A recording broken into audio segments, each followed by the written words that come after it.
Secretary Wolf, welcome to Constituting America's Constitutional Chats. We'd love to give you a minute to say hello, and then we'll jump right into questions. Great. Well, thank you for having me. It's a pleasure to be here, and just look forward to the conversation and to answering any questions. So let's jump right into it. Well, Janine, we're going to go to you first. I'm sure you've got a few questions. Yes, thank you so much, Acting Secretary Chad Wolf, for being with us today. I think it's a real coup to have you here. I watch you all the time and always think that you're incredibly well-spoken and always right. You always have such great things to say and very informative, and I appreciate your service to our country. So I guess I'll start today with the breaking news, which I guess, is very tragic. The 4 Americans that were kidnapped by the cartel, I guess yesterday, now 2 of them have been killed. How, what do you feel the proper response to this should be from the administration? Yeah, well, obviously it's a tragic situation that occurred. I think it highlights sort of the dangerous nature of Mexico right now in its history. Mexico hasn't always been like this, but we've seen this trend to some very dangerous areas of Mexico, including that southern border, their northern border, totally controlled by Mexican cartels. There's about 7 different cartels that control that territory. The Gulf cartel is in the state of Tamaulipas, which is where Matamoros is, which is where this incident went down. And I think it really underscores not only the strength of the Mexican cartels at the moment, but also the inability of the Mexican government to really have some control over some of big portions of its territory. And I think we have to have, real clear view of that as a federal government in our policy making and what we hope the Mexican government can and can't do. So it's a challenging situation. I know a lot of U.S. citizens or dual citizens, Mexican citizens as well as U.S. citizens.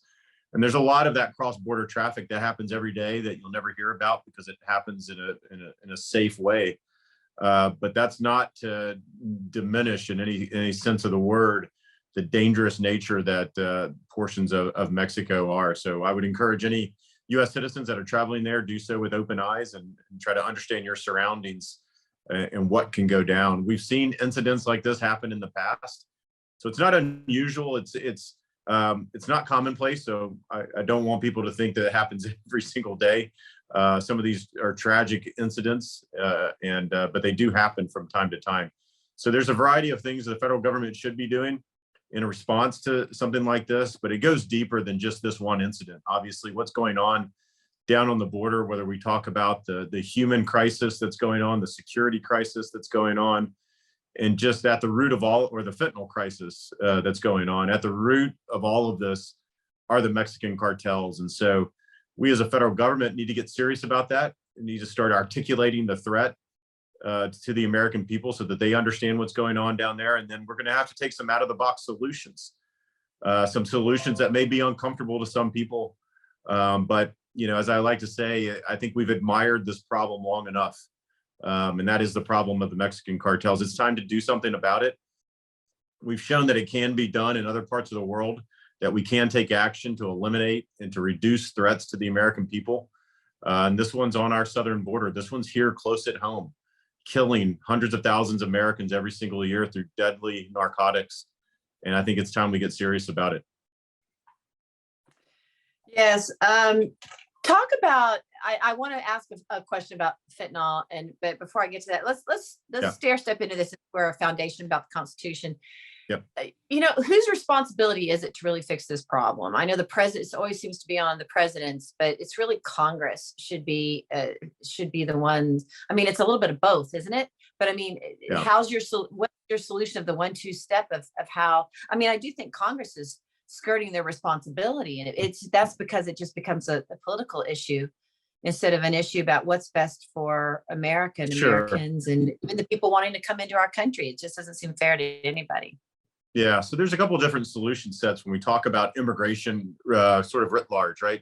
And there's different portions. There's the legal immigration aspects, right? We have over 70 different temporary and work visas that folks can come into the country on. So you got the legal immigration aspect, and then you've got the illegal immigration aspect, and you got border security. And I I put those in different buckets because there's different solutions for all of those. But at the end of the day, when we talk about border security and we talk about immigration, it is a federal government response, and it kind of has always traditionally been that way.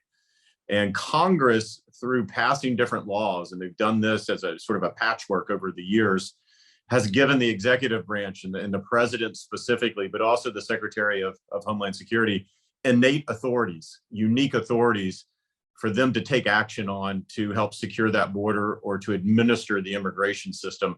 And they've passed a bill over the years to help address different issues that are occurring. So there's a lot of vested interest in the executive branch right now. And I know that from personal experience on the tools that we had at the department during the Trump administration to try to deal with a number of different crises that we experienced. We experienced crisis in 2017, 18, and 19. And then, of course, when COVID hit in 20. So we had our challenges.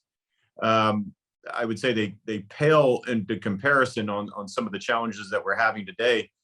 So it's a long way to answer your question. There's a lot of authorities that the executive branch and the president and the Secretary of Homeland Security have today that they could be utilizing today to stop and to curtail some of the chaos and the security concerns that I have and other concerns that we have on that border that they're not taking. And we can certainly talk about that.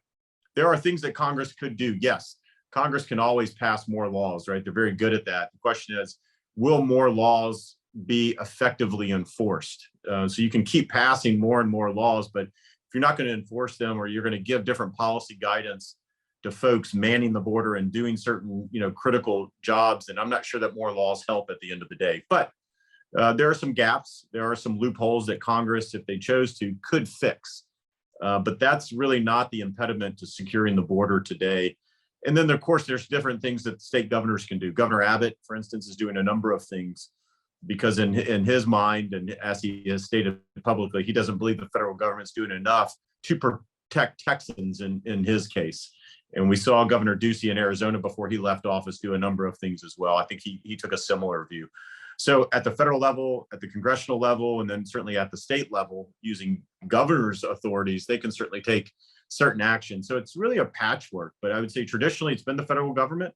But in the absence of deliberate action being taken by the federal government, you see other entities such as states, and then you see a number of lawsuits being waged in courts, particularly at the federal level, federal circuit courts, by different attorney generals of different states as well, trying to stop certain actions or have certain actions be implemented.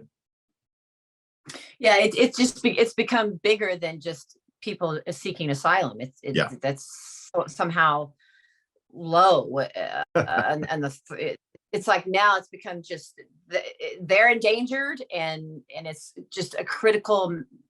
The danger that what they're having to experience is unfair and unsafe. And so let's talk about fentanyl for a second.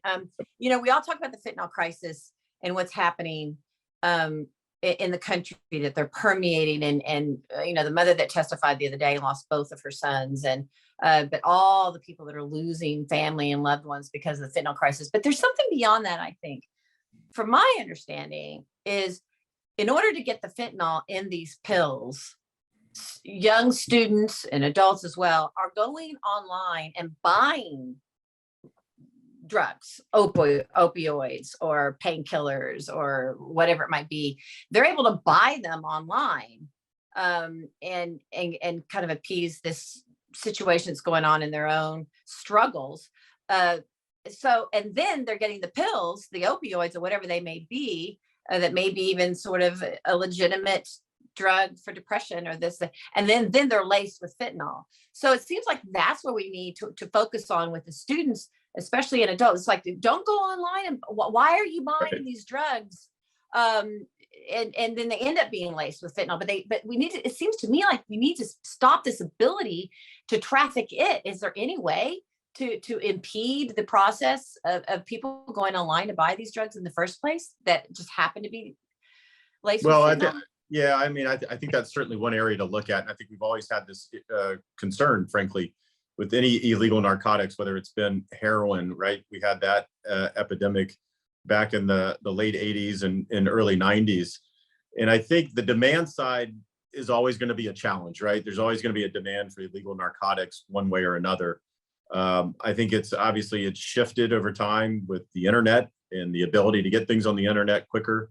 And look, young people, I've got 2 boys, 15 and 16, and their ability to find things on the internet and get things delivered to the house is incredible. So it's certainly an area we need to look at. But I think what is really concerning, I think for a lot of folks is the fentanyl aspect here and what makes it so dangerous, right? It's bad enough, yes, that you're buying some illegal narcotics, or you're buying or you're getting your hands on prescription medication that you probably shouldn't have.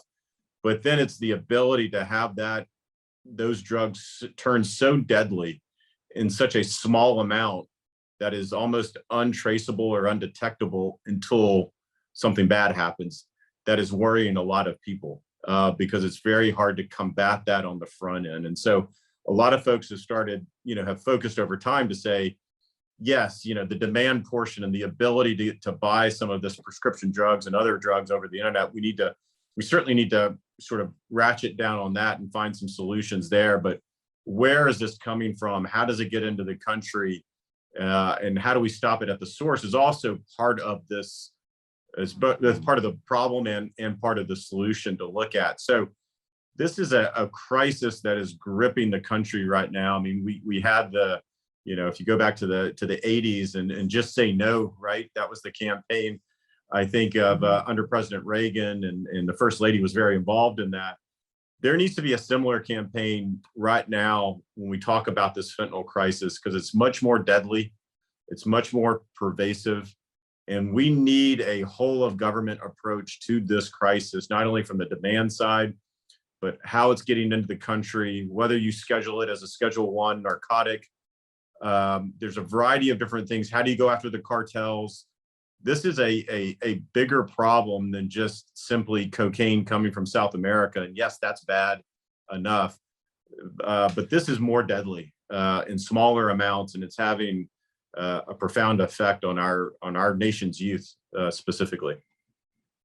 Oh yeah, trust me, I'm not negating the poison of fentanyl and the tragedy of fentanyl people can just accidentally bend down on the street and pick up a penny and it happens to be on there, or anyone who's around maybe trying to do CPR. I mean, it's a terrible killing mechanism, so to speak, drug that shouldn't be coming into our border. But I also think, as you just said, there's a big approach, and I don't know that anyone's focusing on that. It's like, why are our nation's youth feeling like they must go online and get these narcotics? And who is selling them online? Right. And can't we go stop those people from selling them online? Police this in some sort of way. And it would take, let's say we have 10 fractions in 10 different areas of the pie that we need to fix, and this is 1/10 of it, but at least it's one area where it seems like we could get much tougher if we can. Maybe that's too big too, but to go in and try to harness these areas on the internet where kids can just go, what are we doing about them? I mean, these people should be shut down. I think that's right. I think it's certainly an area we need to look at. We've talked about here at the American First Policy Institute about increasing also penalties for those individuals that are peddling this, this poison as well. That gets you into the debate of mandatory minimum sentencing for drug dealers and the like, and there, that becomes a political football that some are for, others are against. But again, I think this is so unique. It's so different than what we saw in the 80s and 90s. This is killing Americans very quickly, and I think you've got to take some pretty dramatic action here to get this under control, and then kind of step back and say, is that the long-term strategy? But you're exactly right, whole government approach. And I think where it starts, at least for me, where it starts is with the president. He is the leader of the country. He needs to lay out a vision and a roadmap of and acknowledging the crisis and say, we've got a real crisis here. And I don't see a way out of it unless we make some hard decisions and we do 1, 2, 3, 4, whatever his plan is.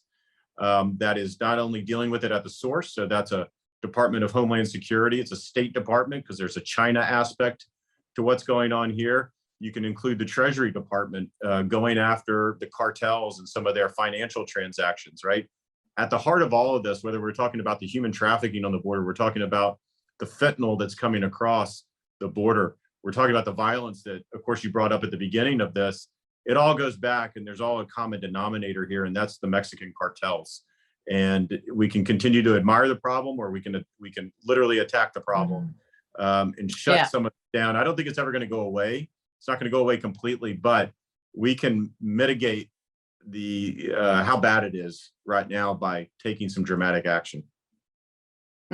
Exactly. And you're, I mean, toss this to Tova. I mean, that, of course, you have the just basic drug dealers too on the street, and people can get them in the schools or wherever it may be. So it's not just the internet, but that's 1/10 of the pie. And then the bigger issue is not that it works, but why are our kids feeling that they need this in the first place? And, you know, I kind of like Nancy Reagan's just say no, because if you just don't pick up that first drink, or at least we can try with our children to say, when you pick up that first drink or take that first drug, you're activating the disease, you're activating this need. And so just and why do our children feel that they need to have this? Is it social media? I mean, the problem's just rather huge. But anyway, I will toss to Tova because I don't want to hog all the time, and we have all these other people that want to ask questions. But once again, thank you for all those terrific answers that are multifaceted and informational. Great. Thank you so much. Happy to do it. Okay, Tova, you're on.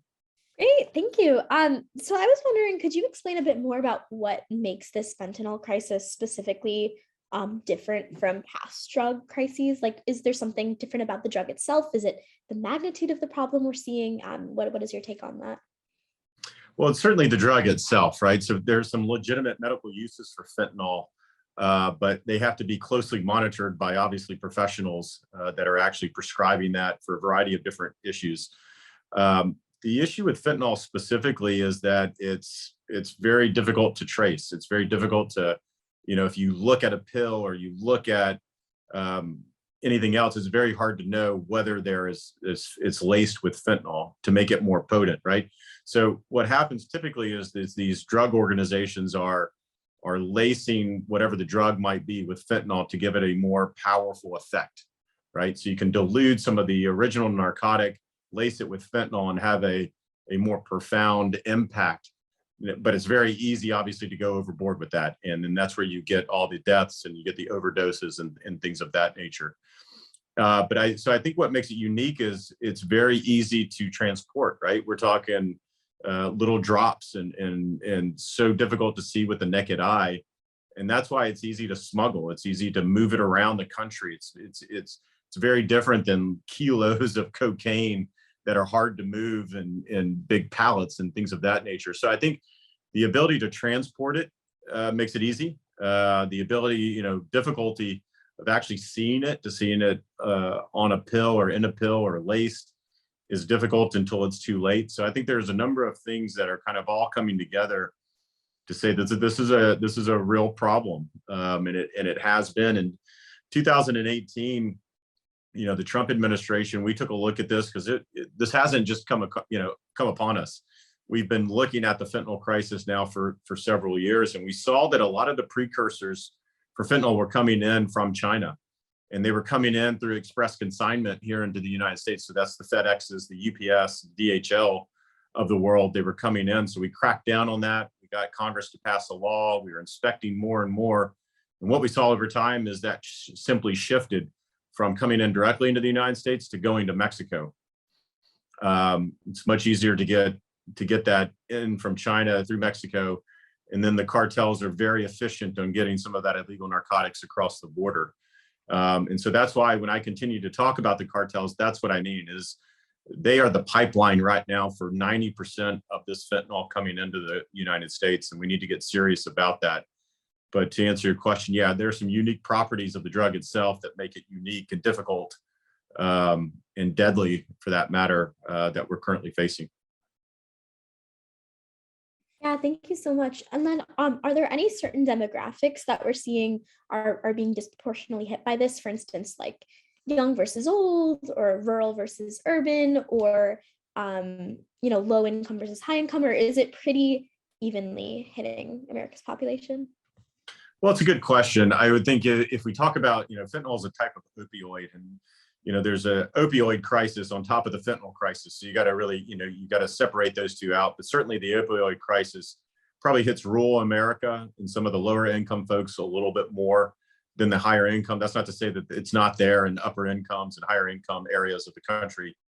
But you certainly see this in Appalachian and other parts, rural parts of Ohio, Kentucky, Alabama, Georgia, and that area of the country has been hit really, really hard by the opioid epidemic and fentanyl included in there. But I would say it's it doesn't discriminate, unfortunately, and so it's hitting all aspects, all demographics, all different classes of individuals here. And I think it's important for everyone to remember. Again, I think the youth are potentially vulnerable just because they don't know what they're getting into. They don't. There's still an immense amount of peer pressure. Again, I have 2 boys who are 15 and 16, and I talk to them almost every time they go out with friends about fentanyl and about the inability to see or to know what you're doing until it's too late.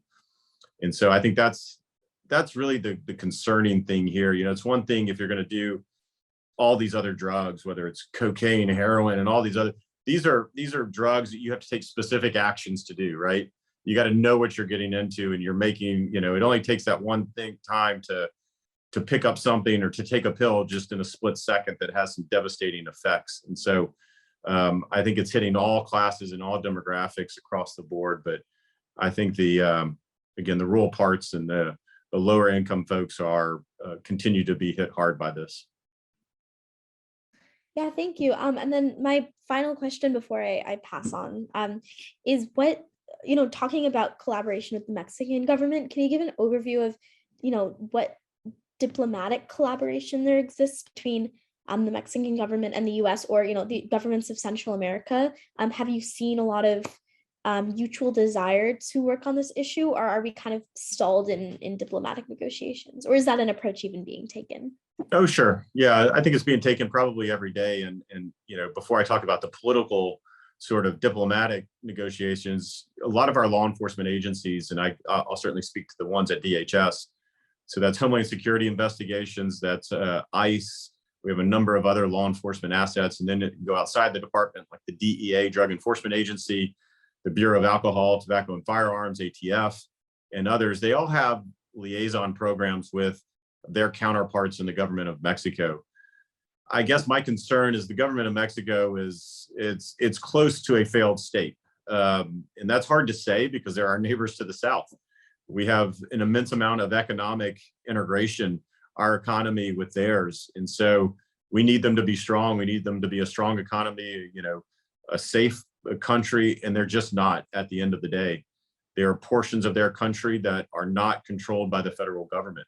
I used to get intelligence briefings as the acting secretary of DHS, and this is one thing that we looked at. And there are portions that are uncontrollable by the federal government. Just imagine if we're here in the United States and we're saying, hey, the state of Nebraska, we don't have any control over. We have armed gangs that control Nebraska. Have a nice day. We would kind of shake our heads and say that's crazy. But that's what's occurring in the state in Mexico at the moment. And so I think they've got some real challenges there, and they're compromised to a certain extent about how to enforce that. So we've got a neighbor that needs help. They have political dynamics that make it hard for the United States to get involved in Mexican affairs. But we're getting to this place where it's impacting and it's killing Americans every day. And that may be, and at least for me, that's a bridge too far. We got to put Americans first. And if we upset, the Mexican government, and that's fine, as long as we're protecting Americans, that's kind of what I'd see as our duties. So yes, there needs to be some diplomatic overtures, and I'm sure there is. But I think there are real limitations to what the Mexican government can do at the end of the day. And I think that's where the US government's got to say, okay, they can only go so far. What do we now have to do, perhaps in consultation with them, but what are some steps that we're going to have to do as the US government on our own to get this problem under control?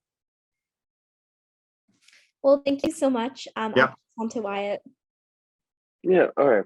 So thank you again, Mr. Secretary, for being here. So one of the questions I had was about, so during your time as acting Homeland Security Secretary, we dealt with the pandemic. And as you know, the United States restricted over the border travels with Mexico So how did the border restrictions affect the amount of fentanyl as well as other illegal drugs that came into our country?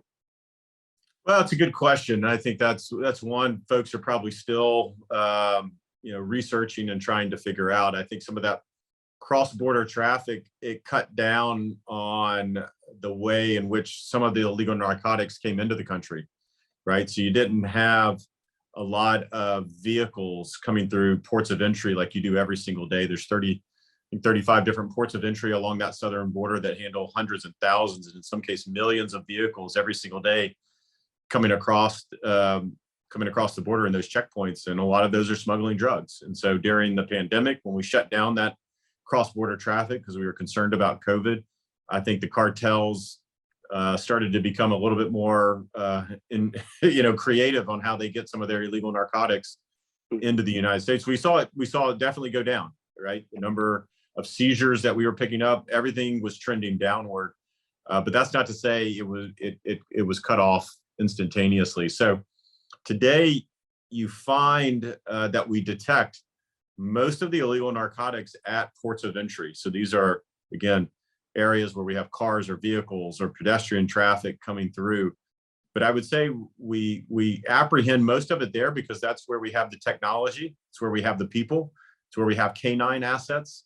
And that there's a lot coming what we call between the ports of entry, in the middle of the desert or on the river. There's a reason that we find individuals dressed in camouflage with backpacks on. It's not because they're out there hunting. It's because they're trying to evade law enforcement, and they're trying to do that because they're doing bad things. And some of that is smuggling some of the fentanyl and the other illegal narcotics into the country. So it's a difficult problem. The cartels are, what I like to say, they are multinational organizations. They're complex, they're sophisticated. This is not a gang in your backyard. They have technology, they have weapons, and they are intent to continue their business model. Until we disrupt that and do things differently, we're going to continue to see this problem. And they're easy to shift. They shift their business model quite often. So whether it was through the pandemic where they didn't see a lot of vehicles coming across and they had to get it across other ways, we saw them do that. And so you have to continuously disrupt their business model. And I'd say that's the best approach going forward. All right. And then another question. So as acting secretary, you made several visits to the southern border and had many conversations with the Border Patrol agents. So would you mind describing some of the conversations you had with them and their perspective as they deal with this problem firsthand and they see, the drugs coming into the country? Well, sure. You're exactly right. I made dozens of trips down to Texas and New Mexico, California, Arizona, all the different ports of entry. Talked to a lot of Border Patrol agents. They're hired to do a very specific mission, and that's to make sure that the border is secure. And the Border Patrol, again, operates between ports of entry. And so they want to make sure that their main mission is to stop people and things coming into the country illegally. And so unless you're crossing at a port of entry, and again, there's about 30 to 35 ports of entry along that border, unless you're crossing at a port of entry, everything else is illegal. So you can't just simply walk across the border in the desert or in outside of a port of entry. And so they're supposed to be there on the front lines using technology, using a variety of different tools to help them do their job to stop individuals coming in and to stop individuals from smuggling or trafficking illegal narcotics coming into the country. And it's a difficult job. They can't stop it all. There's just not enough resources and not enough manpower, technology. We've tried to get better over the years. And certainly President Trump was a fan of more technology, more physical infrastructure along that border to help the Border Patrol do their job. As we like to say, is we wanted to put up physical infrastructure and technology so that if cartel members decided to cross that border and smuggle individuals or narcotics, we wanted to do it on our terms, in places where the Border Patrol agents wanted that smuggled so that they could easily patrol and apprehend, instead of allowing them to do it anywhere and everywhere they picked at any time they picked. And so there's a constant game of cat and mouse with these cartels It's a 2,000-mile border at the end of the day, and there's some high traffic areas and there's some low traffic areas, and you've got to allocate your scarce resources accordingly. And so what we did in the Trump administration is really relied on those Border Patrol agents to tell us what they needed to get their job done. And first and foremost, everywhere I visited, didn't matter where I visited, it was almost universal, is we want effective border physical infrastructure, not across the board, not on every piece of property everywhere, on some of the high traffic areas. The Rio Grande Valley in South Texas is one of those areas. El Paso sector is one of those areas. Yuma sector in Arizona is one of those areas. And they have decades of data that tells them where the popular crossings are, where those cartels control that territory on the other side. And so we would listen to them on making sure we're getting them the right resources, whether that's the physical infrastructure, it's the number of agents, it's the other type of technology they need. They need sensors, they need cameras, mobile assets, making sure they get what they need. I'm not sure that they're getting that today, would be probably the first thing that they would tell you. You've also got to have some deterrence in the system.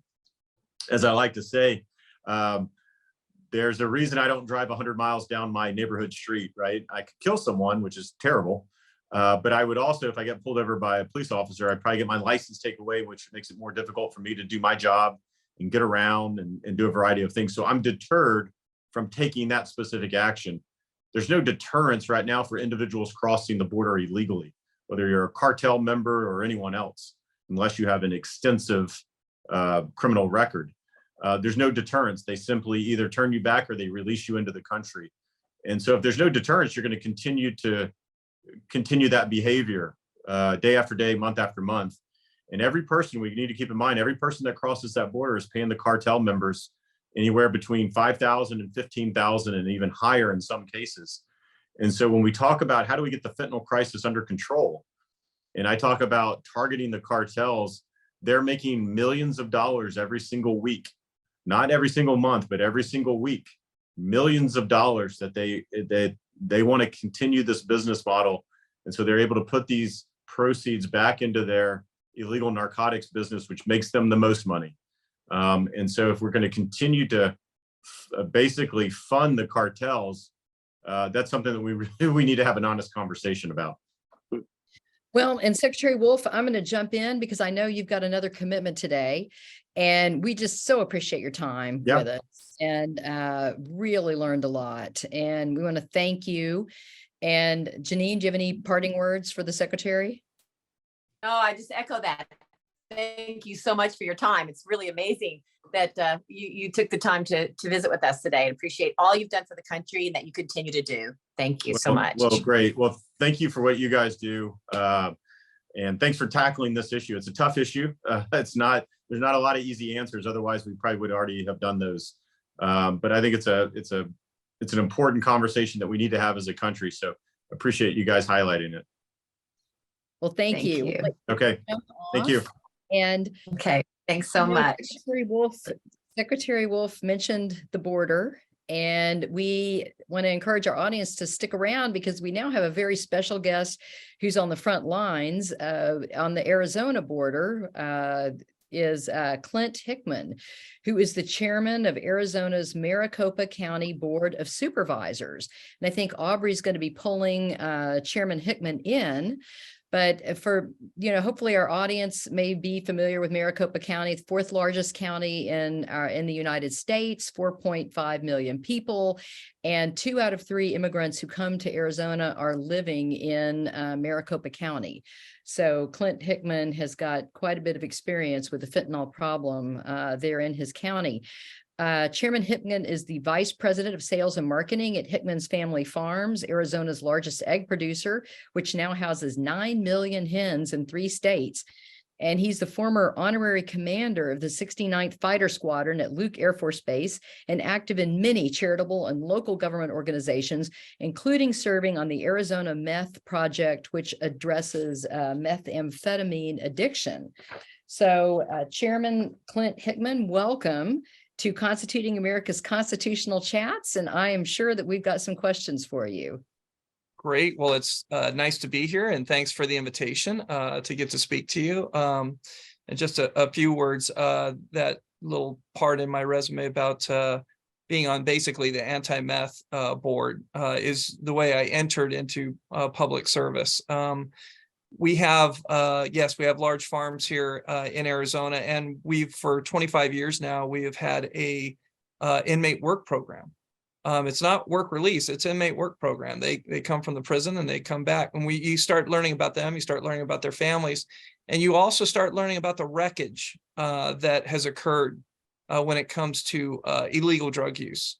So that's how I started, and then I found my spot here, the chairman now currently of the fourth largest county in the United States. Well, we really appreciate your time being with us today. I'd like to go to Janine. Janine, do you have some questions for Chairman Hickman? Yes, Chairman Hickman, thanks for being with us today. Appreciate it very, very much. It's a pleasure. Thank you. I think that when we talk about the border crisis and the fentanyl crisis, and we were just talking about this with Secretary Chad Wolf, or Acting Secretary Chad Wolf. It's obviously with fentanyl, it's not really a choice. People don't go and say, "Oh, I'm gonna take some fentanyl today," whereas meth becomes, or heroin or cocaine or prescription opioids, things of that nature that they're gonna try to go buy. Those are choices, or unfortunate choices.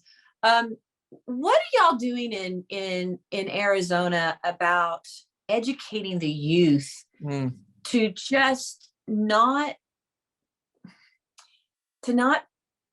pick up? I mean, well, to me, it's that, because what I'm concerned about are these websites, or these things out on the internet where kids can go and get these drugs. And then they just happened to be laced with fentanyl, or any kind of drug addict that might need to go get these things on the internet. And is that excess? And that's only one piece of the pie, as we discussed earlier, that the problem, or the meth, the fentanyl problem is. But I would like to know what's being done on a state level, or if I know maybe it's more of a federal level, I don't know, but to just stop that impulse to try to go the drug route. And well, let me just try. I'll try to answer that just based on my history. The anti-meth program that I was familiar with in the early 2000s really attacked the business and consumption model. It tried to show images of the people that had abused those meth. It showed the changes. It showed the change in life, but it showed this your skin, your hair, your teeth. And we really tried to get that into the younger person's market by using social media at that time, and lots of billboards and things. Times have changed. Media is at every kid's fingertips by the telephone, and what they choose to watch and look at for both entertainment, news, education. So we started with that. I'm going to reflect back on what you said, Ms. Turner, where you said, what's wrong with just say no? Well, what's wrong with it is like what we found out because we were pretty much the same age. I voted for Ronald Reagan in 1984. That was my first vote as an 18-year-old. I remember that. And I do remember that. And I remember being 18 at that time and seeing the first lady say, "Hey, kids, just say no." And kids our age are probably saying, "Hey, I don't need an adult telling me what to do," especially one that lives in Washington, D.C. They don't know my life. I seriously wish that one of the main things I could tell people right now is, boy, kids, get off social media. Get off social media. It's horrendous for your soul. It's horrendous for your framework, your mind. And I do believe it. People have told me this generation that Tova and Wyatt are in is the saddest generation with the happiest pictures, and that's because of the judginess that comes with social media from their friends. So I don't know what kind of campaign we could use to not be judgy when it comes to fentanyl. Oh, well, not trying to be judgy. You're talking to someone who has a lot of experience with the disease. You know what I mean? No, I'm not saying I- you're judgy. I'm just trying to say Yeah. that trying to hit the consumption model is probably the best way we can go. That's how you stop the cartels from selling product. There's no buyers for it. And that's hopefully we as a local community and as a local government can affect some sort of pattern to take the consumption off. And I will tell you this, well, fentanyl to me is cyanide. We should label it as such. If it was poison, if it was a poison dealer, and it's attempted murder, and these consumers don't know what they're getting at every pill. And we're seeing it come through our borders from Arizona and going all the way to the East Coast. We're seeing it every day. A personal story is the Maricopa County funds probably one of the largest medical examiner's office. And I had the Honorable Representative Debbie Lesko come and take a look at that to see what the county does. But there is no more impactful thing to our workers about this fentanyl crisis by seeing teenagers in those racks. There's nothing. And if more people would see that, quite possibly they would decide that this is an epidemic and they want to stay far away from this drug as possible. And that's the kind of personal stories I want to tell. I have a 12-year-old, a 16-year-old, and a 18-year-old tomorrow. He's a 17-year-old. Effectively, he's on the eve of adulthood. And I cannot know in my heart that he's ready for something like this. So I'm going to keep trying. He's got a Narcan inhaler in his glove compartment. And that's not for him. I hope it's not for him. It's for him rescuing a friend that didn't know what they took. And he knows that. And last but certainly not least, as a father and as a business owner, I've had the ability to put my sons on our payroll, which comes with periodic drug testing. And they know in order to drive our equipment, and you know what that does? It rescues him from a party with his friends. And he has to say, I can't take anything, or I will affect my job and I will affect my income stream. And it will be an absolute embarrassment to my family. So I'm blessed to have that ability. And I wish more parents would maybe consider that, because they need an out at these parties. They need an out that they can say immediately. So they are not judged by their toughness or courage to take a pill they know not of. Yeah, or, and I want to toss it, and we may need to go to Kathy for the, it starts with, if you drink alcohol and then suddenly you're inebriated and then you pick something up that you shouldn't pick up. I mean, it's just, where do you begin with this? It's, and you can say, just don't pick up that first drink, which at least it's the knowledge, doesn't mean it's going to work. Right. Okay. So Kathy, how would you like to do this? Do you want to, I'll turn it over to you to figure out how you want to negotiate the last 10 minutes. Thank you so much. We've got some great audience questions, and want to start with Mark Hill has a suggestion. He says, do you think this is your brain on drugs type public service announcement campaign would work? Something along the lines of, this is your life on fentanyl, and then show, maybe an overdose victim who's passed away. It could, but I'm telling you, the kids of today see much more graphic things now, almost in entertainment. They hear much more graphic language. In order to keep up, I think we need to get really graphic about this. You need to tell those stories about just in down the street. My son's played with a all-state pitcher in Little League, and he pitched his team into a high school championship. This was 2 years ago. And his parents found him dead in a bed of an overdose the following weekend. And it was by fentanyl. And I don't think this kid had any idea. So it can happen. It can happen to the worst of us. It can happen to the best of us. It can happen to, I don't want to be that parent. Anita Redelick asks, drug use is a symptom. Has there been serious conversations to add mental health services as a means to combat drug trafficking? And I'm just wondering at the local level, Maricopa County, have y'all beefed up? Thank you for bringing that up. As a budgeting authority of Maricopa County, our board budgets for all the programs, all the things that we put in place. The county attorney's budget is second only to the sheriff's department. We have funded a vibrant prosecution division, and we have now caught up and have funded just as powerful as a defense services division.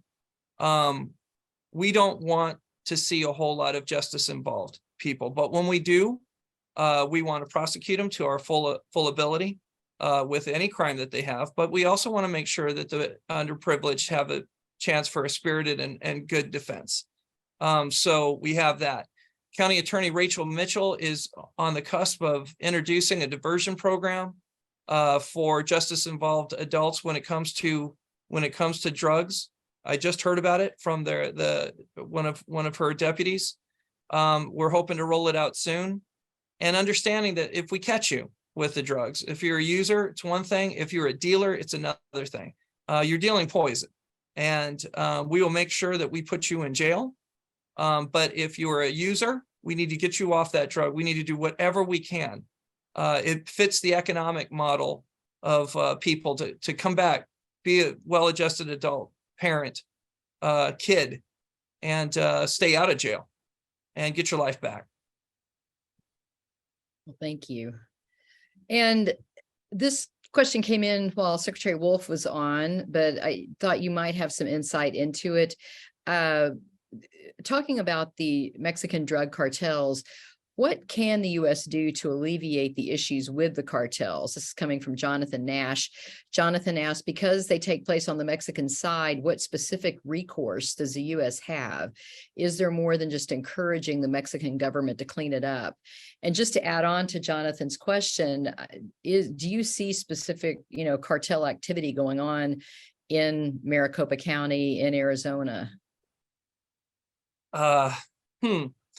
So do I see specific? It's my job, if I see specific things, to turn it into local authorities and make sure that those people are become proud incumbents of our services that we offer in our jail and onto the prison. However, man, I don't know where to go with it. I think what I would say is, I think that all of our representatives, Democrat, Republican, Independent, our president, they need to take this on as a central issue of how to run a country and how to protect a country. Fentanyl coming up through our borders is there for all of us to see. Opioids. It used to be cocaine from Cuba. This one's even bigger. Every decade seems to have a cheaper drug that's more addictive, and this is I think federal government's way of trying to kill our citizens. So we need to think of this as national defense at this point, and come up with different ways of looking at this, working together, and creating solutions, and not just stay in their house in Washington, D.C. and bicker about the way to get there. We need to bicker the way to get there quickly and get there now. Well, thank you for that. And Janine, I just wanted to go back to Tova and or Wyatt to make sure that y'all get a chance to ask Chairman Hickman any questions that you may have. Yeah, so I had a question. So how has the fentanyl crisis affected other issues in Maricopa County, such as like crime rates, homeless rates? And do you believe that there is that correlation between the fentanyl crisis and the other issues? Well, I'm going to give you some real numbers just real quickly, because I'll go back to our medical examiner's office. Fentanyl is involved. I just had this printed up. Fentanyl is involved in 60% of the drug-related deaths in the county. And 2020 exceeded the number of methamphetamine, exceeding Malta 2020. Between 2015 and 2021, fentanyl-related deaths increased 4,900%. We went from 26 fentanyl deaths in 2015 to 1,303 in 2021. There were 6 times as many fentanyl-related deaths as heat-related deaths. That's big for Arizona. That's a struggle. 3 times as many homicides and 2.3 times as many as motor vehicle crash fatalities. Now, again, this is a central thing of what government is about, protecting our communities. This is death. This is not just injuries. This is not just wrecking of the economy. This is people's lives at stake. So you see it everywhere. I'm right above, I'm 3 blocks away from our major homeless encampment. It's quite often solutions to big problems like homelessness are pushed down and have to be to the community level. The community governments that are here with it all the time. It's nice to talk in big prose from several states over, but you see the homeless that can't get out of this. The pandemic. I mean, I was chairman during the pandemic. I'm chairman for a year, and we switched through. I'll just tell you real quickly, in my chairman's address in 2020, 18 minutes long, never once mentioned the word COVID or pandemic. It wasn't here. That came here in March. In my chairman's address of last January, I decided I'm going to make a prediction and try to pick a word or a phrase out that we don't see coming and we might not see coming. And the word was fentanyl. And here I am on a national podcast in March talking about this epidemic. It needs to be treated as such. Well, yeah, thank you so much for that, and for all the work you're doing. I wanted to know, you mentioned that you had done a lot of work on the meth crisis, and I was curious to see how dealing with the meth crisis in your area has been different than dealing with the fentanyl crisis. Like, what differences are you seeing between the 2 crises, or is it similar tactics that you're trying with both? It's similar in a way, but meth you could really see visually, and you still can. When people are on meth, and it destroys families in that way. So that was one thing. Fentanyl is a little bit different because fentanyl is almost a poison silent killer, and it's highly addictive. That's what with meth, and it was extremely hard to get people off that drug. It's, from what doctors tell me, it's even harder to get people off fentanyl. So I'm going to go back to Miss Turner's quote. You know, if I could say one thing, just don't do it once. It's so addictive. I've seen what happens to families. So it's really hard to fight, just like, because if you do it once, it's like those old 70s cop shows. We heard that about heroin. And it kind of scared me watching Starsky and Hutch. Don't let anyone push you down and put a needle in your veins, because you'll be heroin forever. Look at what's going on with fentanyl. So, I got to tell you, what's really great about this today, I got to see a great speech about character and integrity from former Speaker Rusty Bowers. And I felt emboldened. And then, I will really feel emboldened. Listen to Wyatt and Tova's questioning. I just told my staff, I am so ill prepared to answer questions like this out of students like that. So congratulations, kids. Fabulous. Keep it going. Well, thank you, Chairman. And we're getting near the top of the hour here. And I want to turn it back over to Janine for a closing comment. But I also just want to give a shout out to some of the students that we have in our audience today. We have Katie Dice, who's a homeschool student. And Katie, we're glad to have you with us. And we have a teacher, Kimberly Hammers, with 23 high school students watching from Grassfield High School in Chesapeake, Virginia. So Kimberly, we're so glad to have you and your students with us as well. And Janine, I want to turn to you for our last comments.